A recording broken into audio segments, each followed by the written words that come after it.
सासू माँ, मैं अपने घर का काम करूँगी, ननद रानी के घर का नहीं। शैलेजा अपने कमरे में सभी कपड़ों को जल्दी जल्दी तह लगाती जा रही थी। साथ ही साथ अपनी आंखों में से आ रहे आंसू को भी पोंछते जा रही थी। इतने लोगों के सामने सासू माँ ने उसे किस तरह से झिड़क दिया, जैसे वह कोई घर की नौकरानी हो। सिर्फ एक मदद ही तो मांगी थी, उस पर इस तरह से उसे बेइज्जत किया जाएगा, इसका उसे बिल्कुल अंदाज़ा भी नहीं था। अचानक सासू माँ की इच्छा हुई तो घर में एक छोटी सी सत्यनारायण की कथा रखी गई थी। बहन बेटियों के नाम पर सिर्फ थोड़े से रिश्तेदारों को बुलाया गया था। वो थोड़े से रिश्तेदार, दोनों मौसी सास का परिवार, दोनों बुआ सास का परिवार, छोटी ननद सुप्रिया जिसकी पिछले साल शादी हुई थी, उसके सास ससुर, पति, देवर आदि को बुलाया गया था। थोड़े थोड़े करके 30 लोग, जो कम से 30 लोग तो कम से कम रिश्तेदार ही हो गए। फिर घर के सभी सदस्य, ऊपर से सासू माँ की कुछ सहेलियाँ, कुल मिलाकर 50 लोग आराम से हो गए। मिठाइयाँ और नमकीन बाजार से मंगा ली गई और पूरी और 2 तरह की सब्जी घर पर ही शैलेजा ने तैयार कर दी। सुबह 4 बजे से उठी हुई वह इन्हीं कामों में लगी हुई थी। सत्यनारायण की कथा होने के बाद सभी को प्रसादी के तौर पर भोजन कराया गया। भोजन आदि करने के बाद अन्य रिश्तेदार तो वहाँ से रवाना हो गए, लेकिन दोनों मौसी सास और सुप्रिया यहीं रुक गए। सुप्रिया और मौसी सास आज घर पर ही रुकने वाली थी। शैलेजा अपनी थाली परोस कर बैठी ही थी कि इतने में सासू माँ ने शैलेजा को आवाज़ लगाई, अरे बहू, क्या आज पूरे कपड़े जलाकर ही मानोगी? दोपहर के 3 बजने को आए हैं, अभी तक छत पर से कोई कपड़े उतार कर नहीं लाई तुम? जी मम्मी जी, अभी लाई, कहकर शैलेजा फटाफट छत पर गई और सारे कपड़े उतार कर नीचे ले आई और लाकर अपने कमरे में पलंग पर रख दिए। कपड़े तह करने की हिम्मत अभी नहीं थी उसमें। बहुत ज़ोर से भूख लग रही थी, इसलिए कपड़े वहीं छोड़कर फटाफट रसोई में आ गई और खाना खाने बैठ गई।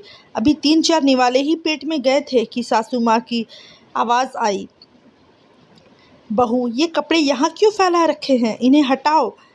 सुनकर शैलेजा ने कहा, 5 मिनट नहीं, तुम अभी आओ, हम थोड़ा आराम करना चाहते हैं। मेरे कमरे में तुम्हारे पापा जी आराम कर रहे हैं।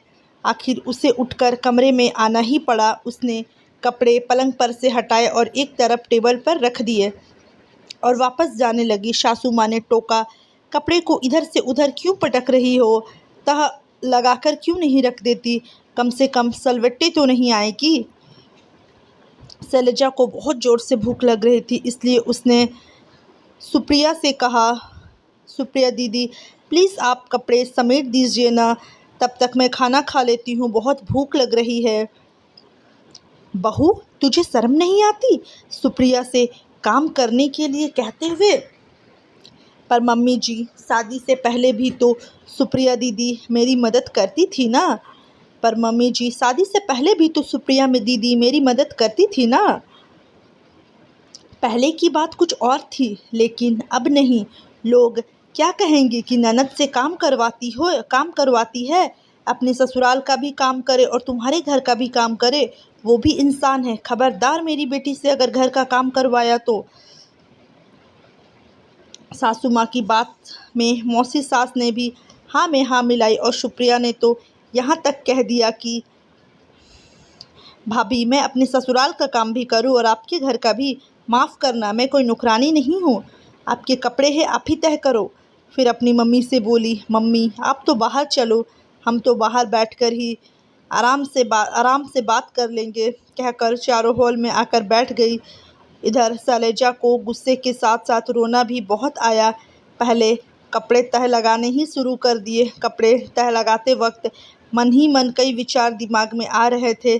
सिर्फ एक मदद मांगने पर अगर ननद रानी नौकरानी हो गई तो मैं क्या हूँ?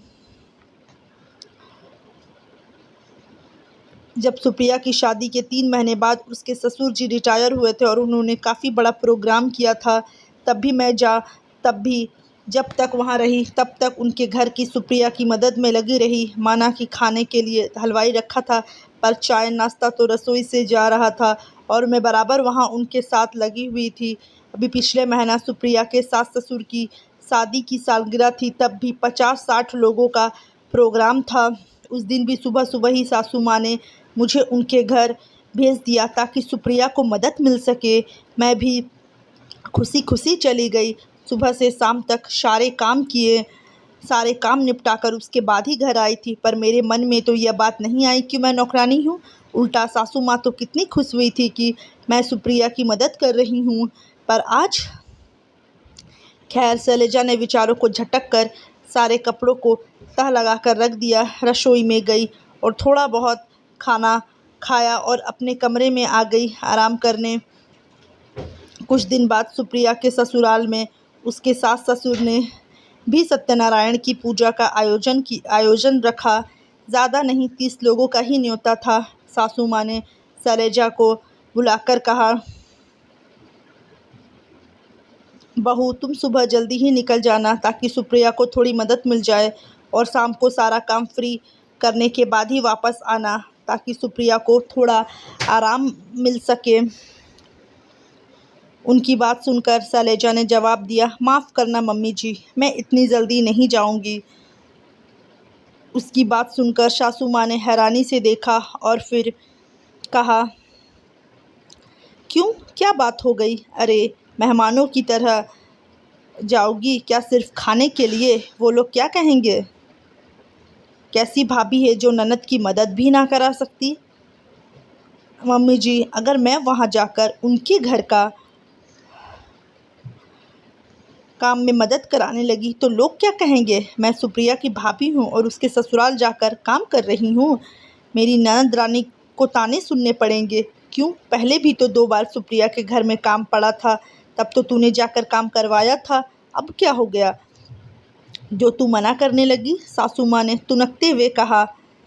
सुनकर शैलजा ने कहा, मम्मी जी, तब मुझ में अक्ल नहीं थी ना। पर क्या है ना कि अपने घर में जब सत्यनारायण का काम हुआ तो मुझे समझ में आ गया कि लोग हमारे बारे में बातें बनाते हैं कि हम किसी के घर में जाकर काम में मदद क्यों करें। और वैसे भी मैं अपने ससुराल का काम करूंगी, किसी और के ससुराल का काम मुझे क्या लेना देना। शैलजा कहकर अपने कमरे में चली गई। आगे सासू माँ से कुछ बोलते ही नहीं बना। आज उन्हीं की बात उन्हीं पर उनकी बहू ने पलट जो दी थी। इसलिए दोस्तों, हमेशा अच्छा व्यवहार करें। आप अच्छा व्यवहार कीजिएगा तो आपको भी रिटर्न में अच्छा ही मिलेगा। तो कैसी लगी आप लोग को ये कहानी, ज़रूर बताइएगा। वीडियो पसंद आया हो तो वीडियो को लाइक ज़रूर करिएगा।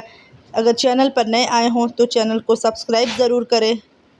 मिलते हैं एक अच्छी सी कहानी के साथ। तब तक के लिए अपना ध्यान रखिए, खुश रहिए, मस्त रहिए और खुशियाँ बांटिए। Bye bye, take care.